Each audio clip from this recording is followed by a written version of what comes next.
साधु ने बनाया धनवान, एक अनोखी कहानी। एक कहानी ऐसी भी। एक दिन की बात है, एक साधु बहुत भूखा था। उसे भूख लग रही थी। आज ये साधु सोच रहा था, आज जो भी मुझे भोजन दे सकता है उसे मैं धनवान बना सकता हूँ।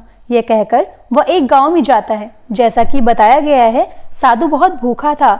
वह एक घर को देखता। घर देखने में बहुत सुंदर था। अब साधु को लगता, यह घर अच्छा बना है, मुझे लगता है यहाँ का सेठ धनवान होगा, मुझे अच्छा भोजन मिल सकता है।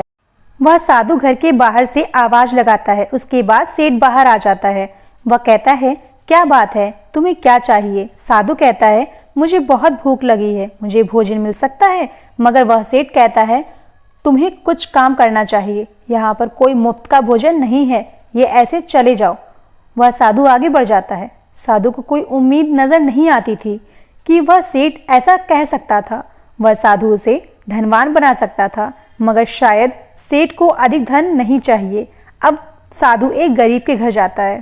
साधु को देखकर एक आदमी बाहर आता है। वह कहता है, बाबा, हमारे यहाँ पर कुछ नहीं है, मैं आपको कुछ नहीं दे सकता हूँ।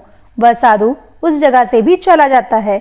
यहाँ पर साधु उसे धनवान बना सकता था, मगर उसने ऐसा कुछ भी नहीं किया था। यह सब कुछ हम आगे पढ़ते हैं। अब वह साधु एक घर की ओर जाता है। वह भी गरीब नजर आता है। वह साधु सोचता है, पता नहीं यहाँ पर भोजन मिलता है या नहीं।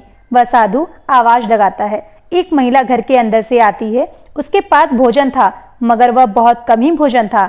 महिला कहती है, आप ये भोजन ले सकते हैं। वह साधु बहुत भूखा था। वह भोजन करता है, भले ही वह बहुत कम था। वह देखता है, उनके पास जो भोजन था उन्होंने मुझे दे दिया है। ये देखकर वह साधु कहता है, तुमने अपना भोजन मुझे क्यों दिया है? वह महिला कहती है, आप हमारे घर पर आए हैं, आपने भोजन की मांग की है, आपको भोजन पहले देना चाहिए क्योंकि आप हमारे मेहमान हैं। यह सुनकर वह साधु खुश होते हैं। यहाँ पर साधु को वह परिवार मिल गया था जिसे वह धनवान बना सकता था। वह साधु कहता है, आज के बाद तुम कभी भी गरीब नहीं रह सकते हो। यह कहकर वह चला जाता है।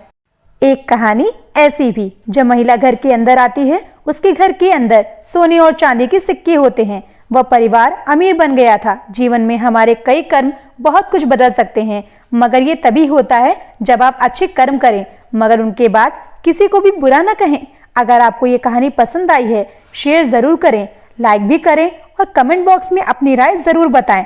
जिन्होंने चैनल को सब्सक्राइब नहीं किया है, प्लीज सब्सक्राइब करें। Thanks for listening my heart-touching story. Thank you.